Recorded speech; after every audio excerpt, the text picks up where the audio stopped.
Bom dia, mais uma vez. Vamos fazer a leitura em 2 Coríntios, capítulo 5, a partir do verso 17.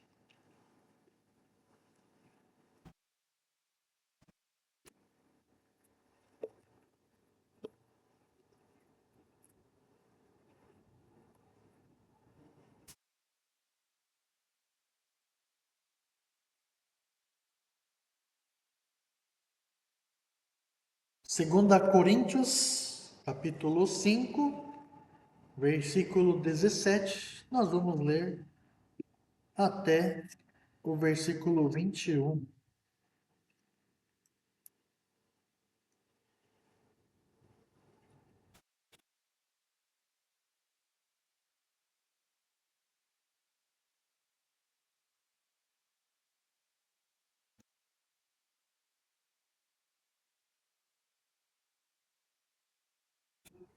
17 ao 21.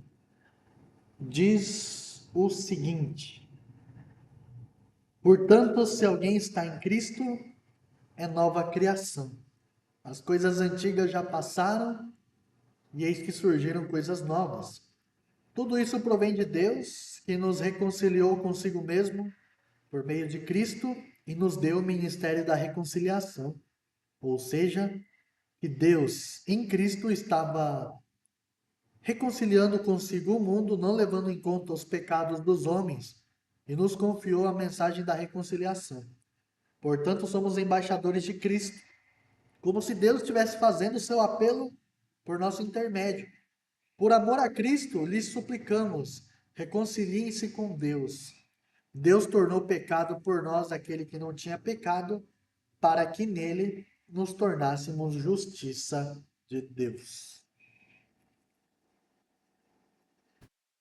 Quem aqui já passou por um processo de reconciliação?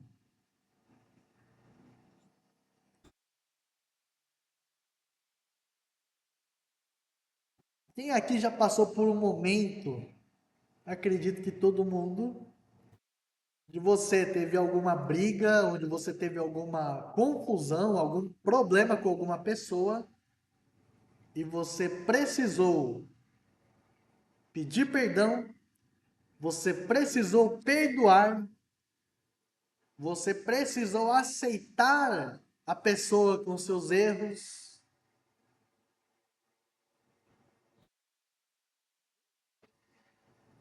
Ninguém? Tá todo mundo me olhando assim.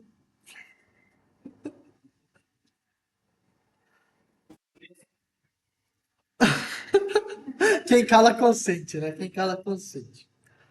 Mas é interessante que nós, seres humanos, a gente prefere deixar as coisas como estão. Quando tá passando por alguma situação, fala, eu tô aqui na minha, ele tá na dele, então não tem problema nenhum. Se ele não quiser falar, não fala, eu também não falo, eu não vou atrás. E a gente vive com essa indiferença no nosso coração. Indiferença. Agora uma pergunta para provocar todo mundo. E se Deus fosse indiferente? O que seria de nós se Deus agisse como nós agimos? A palavra de Deus está dizendo para nós sobre a mensagem da reconciliação. Paulo está nos ensinando que nós éramos inimigos de Deus. Mas por que inimigo se eu não fiz nada contra Deus? Bom, quando nós pecamos, nós estamos na posição de inimizade com Deus. Ah, no paraíso foi muito bem demonstrado através dos teatros que foram feitos aí nesse acampamento das crianças, né, de 4 dias, sobre a queda. Infelizmente, o pecado de Adão e Eva, ele se reproduz na vida de todo ser humano. Isso nós chamamos de pecado original. Aí você fala assim para mim, então eu tenho que pagar pelo pecado dos outros. Tem gente que até já falou para mim, eu tenho que encontrar essa Eva um dia e tem que acabar com a vida dela. E eu olhei para ela e disse, mas você faz a mesma coisa todos os dias. E ela me olhou assim, tão impressionada. Falei, todo dia você escolhe comer do fruto da árvore do conhecimento do bem e do mal. Todo dia você escolhe desobedecer a Deus. Todo dia você faz algo que te afasta da presença de Deus. E essa pessoa ficou pensativa, falou, talvez. Ela falou, talvez. Se eu estivesse no Éden, eu faria a mesma coisa. Eu falei, não. Você com certeza faria. Todos nós faríamos. Então, uma coisa muito importante que nós precisamos destacar sobre a nossa vida em relação a Deus, nós não somos condenados por causa do pecado de Adão. Nós somos condenados, sim, de uma certa forma, por causa do pecado original, mas nós somos condenados por causa dos nossos pecados. Todos os dias. Todos os dias. Todos os dias nós, em algum momento, deixamos de amar a Deus. Com todo o coração, com toda a nossa força e com toda a nossa alma. Todos os dias, em algum momento, nós tomamos o nome de Deus em vão. Todos os dias, em algum momento, nós deixamos de guardar o sábado. O que é o sábado? Não é guardar o dia de sábado, mas é a gente praticar o princípio do descanso. Quando foi a última vez que você descansou? Você falou, não vou fazer nada, porque Deus mandou descansar e eu vou descansar. César, eu não vou falar hoje, tá? Vou deixar você em paz. Em algum momento do nosso dia, nós vamos deixar de honrar pai e mãe. Em algum momento do dia, nós vamos mentir. Em algum momento do dia, nós vamos cometer o adultério. Nós vamos assassinar. E aqui eu não vou entrar em detalhes, a gente tem o sermão do monte. Fala, mas eu nunca traí, mas eu nunca roubei, mas eu nunca matei. Se você nunca roubou nada de ninguém, você vai falar, eu nunca furtei, nunca roubei. Mas se você já se atrasou em algum compromisso, você roubou o tempo da pessoa. Ai, ai, ai. E aí a gente percebe que a gente não tem para onde correr. Eu só citei 9 dos mandamentos.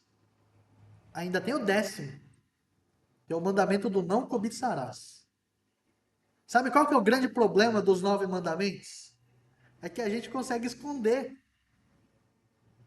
Já parou para pensar nisso?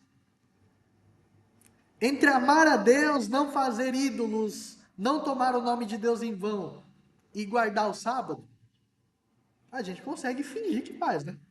Eu vou na igreja, eu escuto louvores no meu celular, eu oro a Deus, eu leio as escrituras, eu faço o meu jejum. Se você deixa de fazer no secreto, ninguém está vendo. Jesus mandou você orar no secreto. Então até aí todo mundo consegue esconder. Honrar pai e mãe, dá para esconder? Dá. Você pode até não honrar seus pais quando você está sozinho com eles. Mas quando as pessoas vêm, você, ai papai, ai mamãe, como eu te amo. Na frente dos outros. Mentir dá para esconder, a mentira dá para esconder. Adultério dá para esconder. Roubo dá para esconder. E assassinato dá para esconder. Nem todos, né? Nem todos, mas dá para esconder. Agora, cobiça. A cobiça é um negócio muito interessante. Porque nós, muitas vezes, pensamos que estamos fazendo tudo de bom. Mas a cobiça, o único que pode ver é Deus. O que você faz na sua mente quando todos estão te observando? Como está o seu coração diante das pessoas que estão ao seu redor? Como estão os seus olhos? Como estão os seus pensamentos? É uma coisa que não dá para a gente fugir. de Deus. Entendemos nós, todos nós, aqui sem exceção nenhuma, que nós somos inimigos de Deus. Ou nós éramos inimigos de Deus por causa dos nossos pecados. E a palavra de Deus nos ensina, nesse trecho de Coríntios, eu vou começar falando do final, vou começar falando do versículo 21. Paulo está dizendo que Deus tornou pecado por nós aquele que não tinha pecado, para que nele nos tornássemos justiça de Deus.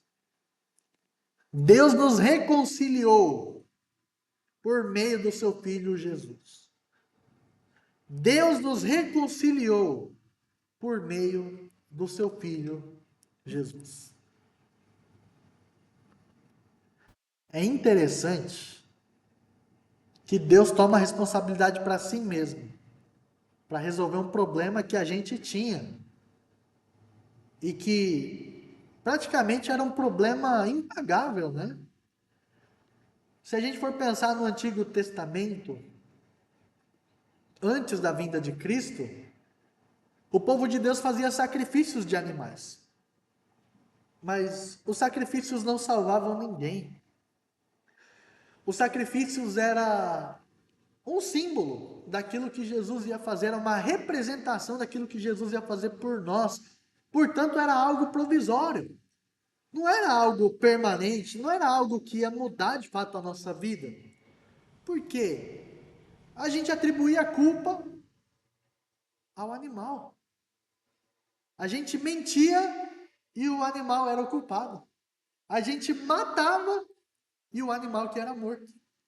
E aí nós tínhamos a propiciação, né? Nós tínhamos a purificação dos nossos pecados por meio do sacrifício. Mas isso não salvava ninguém. E aí Jesus vem. Jesus cumpriu a lei. Jesus obedeceu ao Pai. Jesus cumpriu o propósito. Jesus viveu em santidade. E ele foi na cruz, no nosso lugar. Ele carregou o pecado que estava em nós.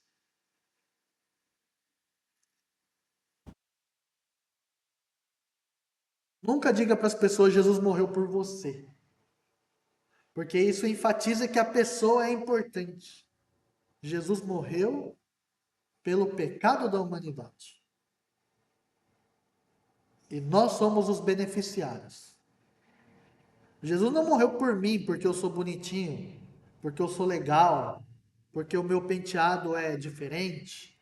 Jesus não morreu por mim porque eu merecia, porque eu posso comprar a minha salvação. Não. Jesus não morreu por mim porque eu posso ajudar os necessitados, porque eu posso dar comida aos pobres. Não. Jesus morreu pelo simples fato de haver pecado no mundo.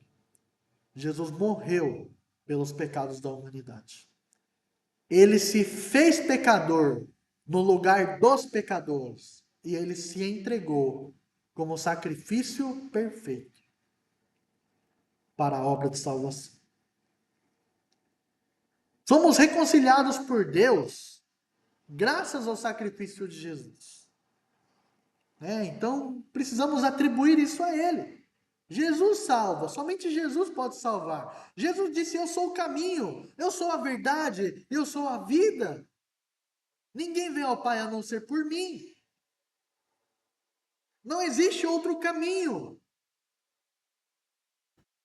Se Jesus não, se Jesus não é o que ele disse que ele é, que é o caminho, a verdade e a vida, se ele não é o que ele diz que ele é um mentiroso.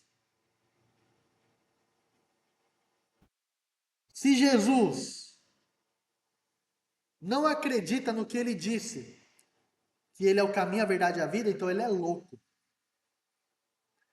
Mas se Jesus, ele é de fato quem ele disse que é o caminho, a verdade e a vida, então ele é Deus. Ele é Deus.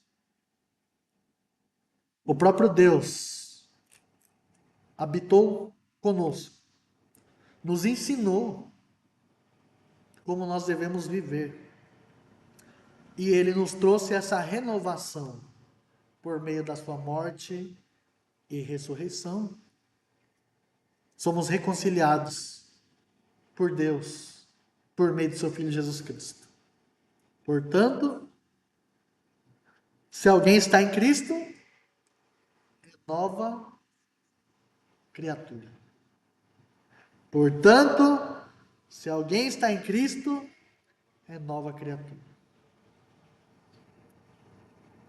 As coisas antigas já passaram e tudo se fez novo. Tudo se fez novo. A gente se contenta com tão pouco, né? Quando a gente olha para essas verdades da palavra de Deus, muitas vezes elas não atendem o nosso anseio. Principalmente porque nós desejamos uma vida mais, assim, abundante no sentido de coisas. Normalmente, quando a gente fala Deus te abençoe, a gente figura na nossa imagem que Deus melhore a sua vida, não é verdade? O que você imagina quando você fala para uma pessoa, Deus te abençoe? Ah, que você possa melhorar, que você tenha saúde, que você tenha prosperidade, que a sua empresa possa crescer, que o seu salário possa aumentar, né? Que os seus relacionamentos possam ir bem. E a gente se limita à nossa vida terrena. Mas quando se fala Deus te abençoe, ou bênçãos de Deus, biblicamente, aos olhos da Bíblia, são as bênçãos espirituais. E uma delas é a reconciliação. Só que a gente prefere ficar com o carro, com a casa, com o dinheiro na conta. Se eu falar para vocês aqui, ó, gente, eu vou dar R$ 1 milhão para cada um, vocês vão ficar felizes? Sim ou não? Sim ou não? Você falar que não, você está mentindo, né? Pelo amor de Deus. R$ 1 milhão, gente, dá para fazer muita coisa. Dá para resolver os problemas assim, ainda sobra um pouco. Todo mundo fica feliz. Todo mundo fica, meu Deus do céu, o que eu vou fazer com 1 milhão? Mas se eu falar para você que você era pecador, inimigo de Deus, condenado à ira eterna, ao castigo do inferno, mas Deus te amou, enviou seu filho para te reconciliar, te dando perdão, te dando graça, te dando uma nova vida. Você ia ficar feliz? Ah, então, né? Legal esse Jesus aí. Percebe a diferença? É engraçado, mas é para a gente pensar. Quanto mais eu estudo as Escrituras, quanto mais eu conheço a palavra de Deus, mais intrigado com essas coisas eu fico. Porque a gente deixa de conhecer o que Deus nos revelou por meio das suas Escrituras e a gente vai correndo atrás das coisas.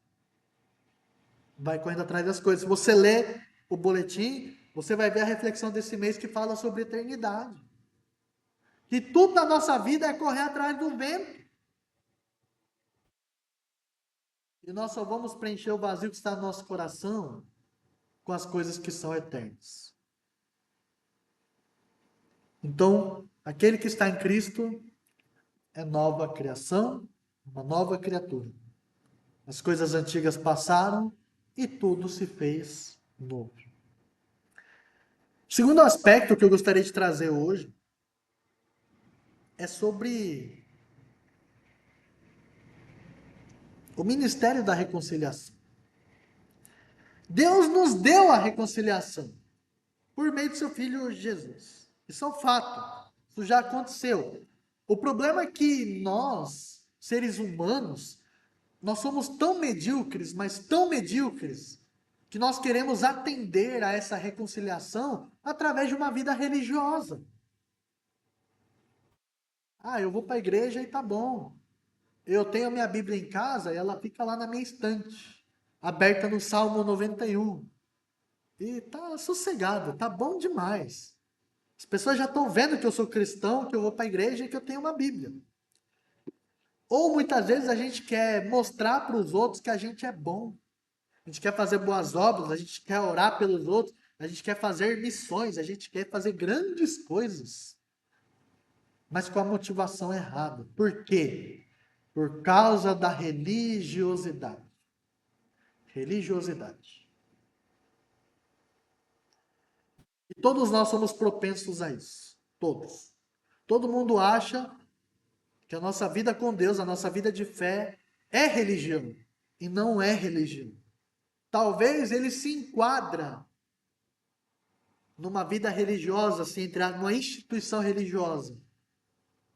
Mas é muito mais do que religião. É um estilo de vida. Jesus nos ensinou um estilo de vida. Não é uma lista de regras. Faça, não faça. Faça, não faça. Pode, não pode. Não! A nossa vida com Deus é relacionamento. Relacionamento com Deus. Relacionamento com as pessoas. A gente, pela religiosidade, em nome da religião, a gente briga com as pessoas. Olha lá, o Oriente Médio. O que está acontecendo?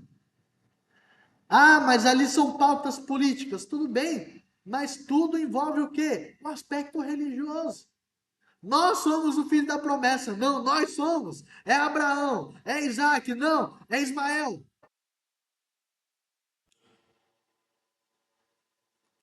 Isso vai levar aonde?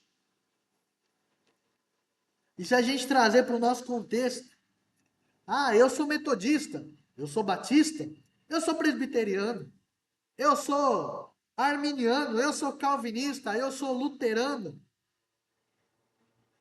eu sou dispensacionalista, eu sou aliancista, eu sou petista, eu sou bolsonarista. Percebe? E as tradições das igrejas, elas diferem em coisas que são fortes.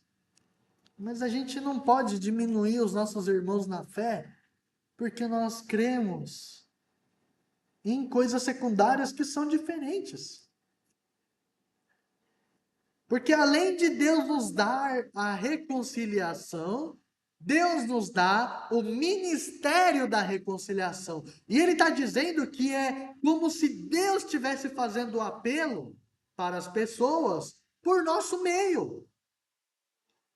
Quando nós compartilhamos do evangelho com as pessoas, é como se Deus estivesse falando com as pessoas.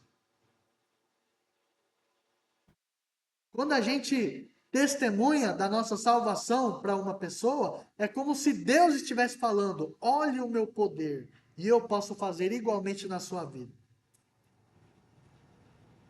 A gente está debaixo da autoridade daquele que nos deu o ministério. Não na autoridade do mundo, não na autoridade da nossa família, não na autoridade do nosso trabalho, não na autoridade do governo, mas na autoridade daquele que tem autoridade sobre todas as coisas, que é Jesus Cristo. Quando foi a última vez que você falou do evangelho para alguém? Quando foi a última vez que você levou essa mensagem de reconciliação para as pessoas? Sabe, Deus não declarou guerra para a humanidade. As pessoas, elas falam como se Deus fosse um carrasco que quer matar todo mundo, que quer mandar todo mundo para o inferno. Porque a própria igreja não sabe se expressar.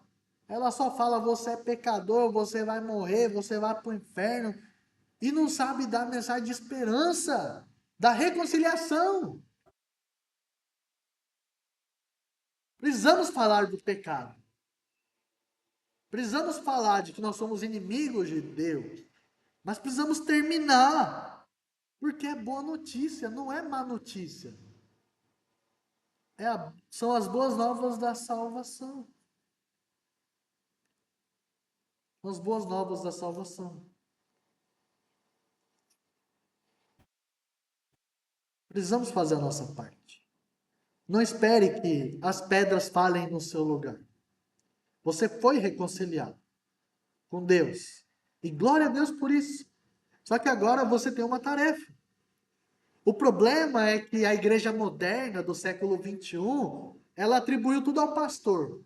É o pastor que evangeliza, é o pastor que pastoreia, é o pastor que cuida, é o pastor que visita, é o pastor que ora, é o pastor que faz tudo. Vira uma plateia isso aqui, e aqueles que vêm chegando na igreja, eles são torcedores, são animadores. Se é que estão animados, né?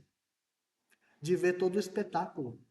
Você não foi chamado para ser espectador do reino. Você foi chamado para ser participante desse reino. Você também testemunha, você também prega, você também ora, você também evangeliza, você também pastoreia, você também cuida, você também visita. Senão o reino não multiplica, né? Se depender de uma pessoa só em cada comunidade, onde nós vamos parar? Por que a igreja do primeiro século cresceu rapidamente? Porque eles entenderam do ministério da reconciliação. Eles não declararam guerra ao mundo. Eles não ficaram falando para as pessoas: você vai para o inferno porque Deus vai te mandar lá. Você sabia que o inferno não foi criado para as pessoas? Quem é que sabia? Você sabia que o inferno não foi criado para as pessoas? E a gente gosta, né? Ah, tomara que fulano queime no inferno, né? Aquele que me deu calote, que não pagou o que tá me devendo, tomara que ele vá e queime igual espetinho de gato lá. Mas o inferno não foi feito para as pessoas. O inferno foi feito para Satanás e os seus anjos. A gente acha que Satanás é o rei do inferno, né? É aquele cara bombadão com aquele tridente lá assim, ó, espetando todo mundo. Não, gente. Satanás, ele treme de medo do inferno. E esse lugar foi feito para ele. O problema é que as pessoas que seguem ele, elas vão junto. E o nosso dever é levar a mensagem da reconciliação para resgatar essas pessoas que estão indo junto com ele.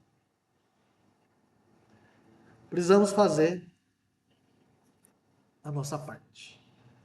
Entender que somos reconciliados com Deus e nós obedecermos ao ministério que Deus confiou para as nossas vidas. Interessante, né? Para encerrar, que o versículo 20, ele vai falar que nós somos embaixadores de Cristo. Você sabe o que é o embaixador? Quem é o embaixador? O embaixador é aquele que representa o imperador. Certo? Então, o imperador não vai lá nos lugares, então ele manda o embaixador, representando ele. Certo? O embaixador, ele não age por conta própria. O embaixador, ele leva a mensagem do imperador. E por que Paulo está dizendo sobre sermos embaixadores? Nós não temos um imperador, nós temos um rei, Jesus Cristo. Jesus, ele já veio ao mundo, já fez o papel dele. Agora cabe a nós, ele nos envia como embaixadores. Nós representamos o rei, nós representamos o reino deste mundo perdido. Nós não levamos a nossa mensagem, nós levamos a mensagem do rei, as boas novas de salvação. Somos enviados. Jesus falou: assim como o Pai me enviou, eu também os envio. Assim como o Pai me enviou, eu também vos envio.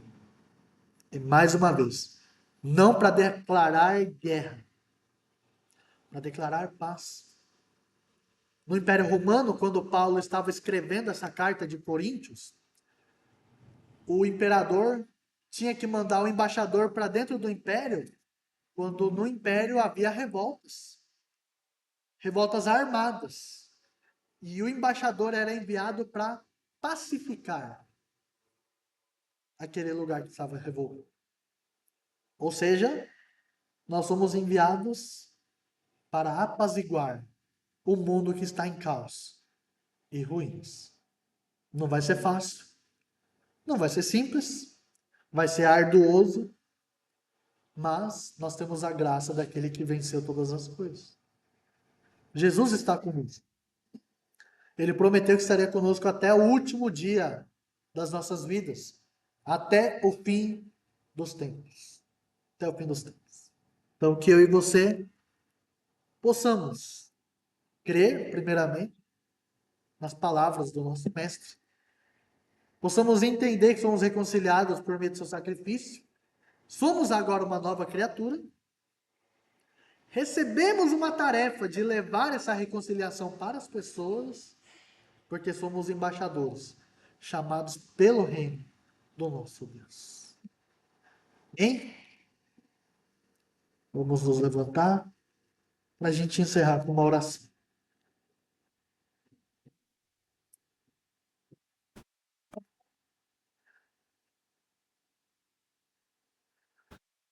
Senhor, nós te damos graça pela tua palavra. Nós te agradecemos porque sabemos que pelo nosso pecado nós tínhamos inimizade com o Senhor.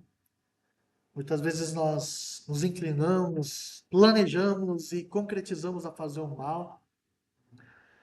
E o nosso coração está tão distante, Pai, de ti. Mas sabemos que a tua graça se manifesta por meio do teu filho Jesus. Cremos pelas tuas escrituras que Jesus morreu na cruz pelos nossos pecados. Nos lavou com seu sangue que foi derramado em nosso favor. Ele ressuscitou ao terceiro dia e ele voltará para reinar por toda a eternidade. Cremos, Deus, e te damos graça porque fomos reconciliados através de Cristo. Que isso traga alegria, que isso traga a felicidade plena na nossa vida.